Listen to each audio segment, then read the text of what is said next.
அனைவருக்கும் வணக்கம். Welcome to GK share academy.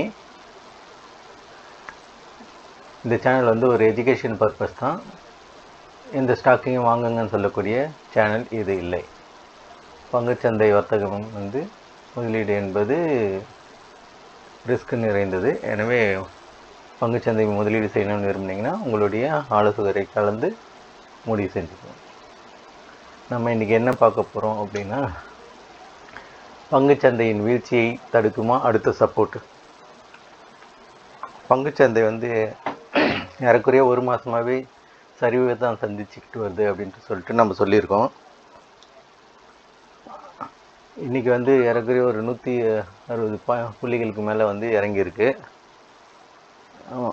160 புள்ளிகள் கிட்டே இறங்கியிருக்கு. இருக்கிற எல்லா சப்போர்ட்டையும் உடைச்சிட்ருக்கு. இப்போ அடுத்த சப்போர்ட் வந்து நம்ம இந்த இதில் பார்ப்போம். இது வந்து நம்ம ஒரு 2 நாளைக்கு முன்னாடி போட்ட ஒரு வீடியோவில் இந்த சார்ட்டு காமிச்சிருந்தோம்.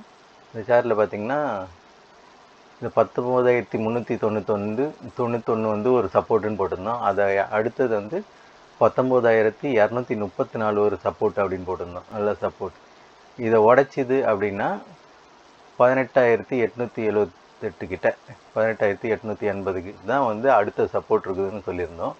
இன்றைக்கி மார்க்கெட் பார்த்திங்கன்னா இந்த 19,234 உடச்சிக்கிட்டு பார்த்திங்கன்னா தெரியும். 19,234 அதை உடச்சிட்டு கீழே வந்துட்டு ஏறக்குறைய 19,074 டச் பண்ணிவிட்டு திருப்பி கொஞ்சம் ரெக்கவரி ஆகி 19,125 கிட்ட முடிஞ்சிருக்கு. இப்போ இதுக்கான அடுத்த சப்போர்ட் எங்கே இருக்குதுன்னு பார்த்தீங்கன்னா இந்த 18,878 கிட்ட தான் இருக்குது. ஏறக்குறைய இன்னும் வந்து ஒரு 200 பாயிண்ட்டு குறையக்கூடிய ஒரு வாய்ப்பு இருக்குது. அதனால் பங்குச்சந்தை கொஞ்சம் இந்த வாரம் நாளைக்கு வேறு வியாழக்கிழமை மந்த்லி எக்ஸ்பிரி இருக்குது. அதனால் நாளைக்கு வந்து பங்குச்சந்தை வந்து அதிக ஃப்ளக்சுவேஷன் இருக்கக்கூடிய வாய்ப்பு இருக்குது. ஓகேங்களா? இப்போ அடுத்ததை நம்ம வந்து இன்றைக்கி மார்க்கெட்டில் ட்ரேடான ஸ்டாக்கில் வந்து மொத்த ஸ்டாக் வந்து 2,538. அதில் அட்வான்ஸாக இருந்தது 770, டிக்ளைன் வந்து 1,674, அன்சேஞ்சு 74. அப்பர் சர்க்கியூட்டில் 45 ஸ்டாக்கு, லோயர் சர்க்கியூட்டில் வந்து 177 ஸ்டாக். 52 வீக் ஐயை தொட்ட ஸ்டாக் வந்து 23, 52 வீக் லோ வந்து 47 ஸ்டாக் தொட்டிருக்கு. ஓகேங்களா? இப்போ அடுத்த நியூஸ். டாப் 5 கெய்னரில் பார்த்திங்கன்னா டாடா ஸ்டீல் தான் வந்து ஃபர்ஸ்ட்டில் இருக்குது. 1% மேலே உயர்ந்திருக்கு. கோல் இண்டியா 1% உயர்ந்திருக்கு. அடுத்தது இண்டால்கோ 0.83 அதிகமாக இருக்குது. டாடா கன்சூமர் அது வந்து 0.67 அளவுக்கு உயர்ந்திருக்கு. அடுத்தது எஸ்பிஐ பேங்க்கு அது வந்து 0.66 உயர்ந்திருக்கு. வீழ்ச்சி பார்த்திங்கன்னா அப்போலோ ஹாஸ்பிட்டல் வந்து 2.41 வந்து வீழ்ச்சி அடைஞ்சிருக்கு. இது வந்து நிஃப்டி 50ல் இருக்கக்கூடிய டாப் 5 கெய்னர்ஸ், டாப் 5 லூசர். ஓகேங்களா? அப்புறம் அதானி நெட்டு 2% மேலே விழுந்திருக்கு. எஸ்பிஐ லைஃபு 2% மேலே விழுந்திருக்கு. சிப்லா 1.90 விழுந்துச்சு. அடுத்தது வந்து ஈச்சர் மோட்டார்ஸ் அது வந்து ஒரு 1.74 அளவுக்கு விழுந்திருக்கு.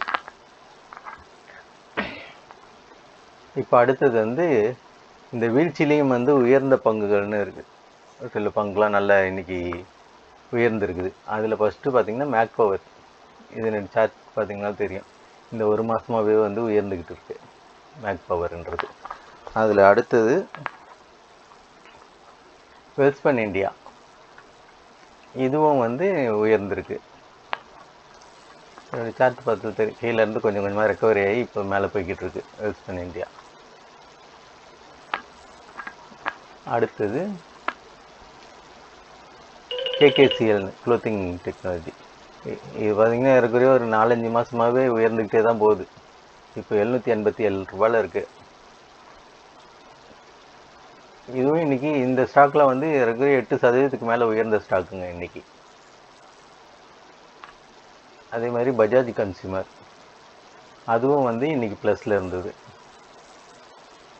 பார்த்திங்கனால தெரியும் பஜாஜ் கன்சியூமர்.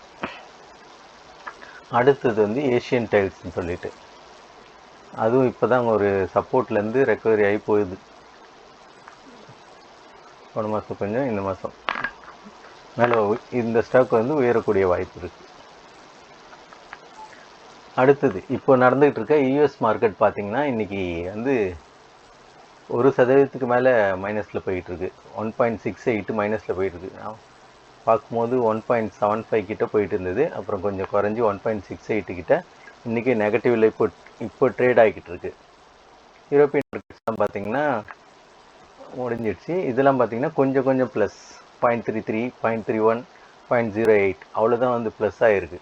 இது எல்லாமே வந்து மார்க்கெட் வந்து நெகட்டிவில் தான் போயிருக்கு. அதனால் மார்க்கெட்டில் இன்வெஸ்ட் பண்ணுறவங்க கொஞ்சம் வெயிட் பண்ணி மார்க்கெட் கொஞ்சம் ஸ்டெடியானதுக்கப்புறமா இன்வெஸ்ட்மெண்ட் பண்ணிங்கன்னா கொஞ்சம் நல்லாயிருக்கும். நிறையா ரீசன் சொல்கிறாங்க. அமெரிக்காவினுடைய 10 இயர்ஸ் பாண்டினுடைய ஈல்டு வந்து அதிகமாக இருக்குது, அதனால் இந்த முதலீடெல்லாம் வந்து அங்கே போகுது அப்படின்ற மாதிரி சொல்கிறாங்க இன்வெஸ்ட்மெண்ட்லாம். அப்புறம் இஸ்ரேல் பாலஸ்தீனம் போர் வந்து இன்னும் விரிவடை கூடும், அதனால் வந்து அதனுடைய பாதிப்பு இங்கே இருக்குன்றாங்க. க்ரூட் ஆயில் ரேட் ஃப்ளக்சுவேஷன் இருக்குது அப்படின்றது மாதிரி நிறைய ரீசன் சொல்கிறாங்க. அதனால் இந்த சூழ்நிலையெல்லாம் கன்சிடர் பண்ணிவிட்டு பங்குச்சந்தை முதலீடுன்றது கொஞ்சம் கேர்ஃபுல்லாக ஒரு 100% இன்வெஸ்ட் பண்ணாமல் ஒரு 25% இன்வெஸ்ட் பண்ணிவிட்டு வெயிட் பண்ணி பார்த்துட்டு குறைஞ்சிதுன்னா திருப்பி வந்து ஆவரேஜ் பண்ணுற மாதிரி ஒரு ஐடியாவில் இருந்தீங்கன்னா இன்வெஸ்ட் பண்ணுங்கள். இல்லைன்னா கொஞ்சம் நாளைக்கு வந்து வெயிட் பண்ணிங்கன்னா இதெல்லாம் கொஞ்சம் சரியானதுக்கப்புறமா இன்வெஸ்ட் பண்ணிங்கன்னா கொஞ்சம் கெயின் எடுக்கிறதுக்கு வாய்ப்பு இருக்குது. ஓகேங்களா?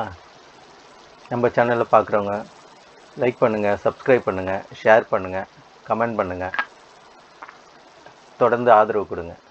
நன்றி, வணக்கம்.